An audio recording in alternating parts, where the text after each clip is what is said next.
IFM News. IFM News. IFM News. Lokal. Inpakaamo ni Local Disaster Risk Reduction and Management Officer Rian Simon iti iliti San Nicolas nga agtultuloy ti koordinasyon da karagiti barangay seknan iti disaster preparedness. Kinunan na ipagunam-gunam karagiti barangay no anna da iti rumbeng nga obraan no adda iti mapasaran a bagyo wenno didigra.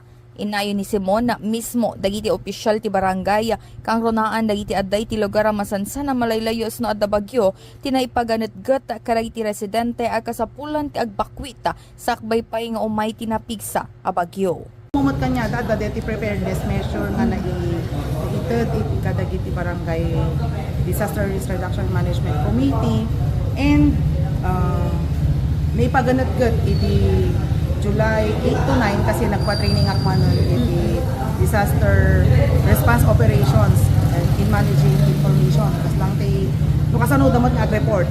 Okay, so naipaganat-gat man nga, kasi naipaganat-gat kanya dati mapandapan ng kita ka di vulnerable population, tamabagaan da idan.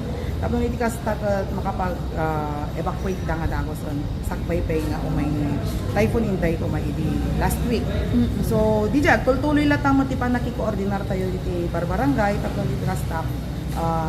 Ang tuloy latang nga sisasagana da in kaso mga adda ti sumangbay man nga bibigan. Mainaig itirayto in pasigurado ni Simon nga agtultuloy ti koordinasyon da iti barangay tapno kanayon dagitoy ang nakasagana iti anyaman na klase ti didigra sumangbaya. May palagi pa nga imunan ni inbatad ni Simon dakkel ti papel dagiti barangay official iti panawon ti didigra agsipot iso da iti kang runaan na katulungan da iti panagmonitor kan panagbantay iti agduduma a lugar. Para iti IFM News, Idol Bernadette Toledo, Tatak, IFM. IFM News. IFM News. IFM News. Lokal.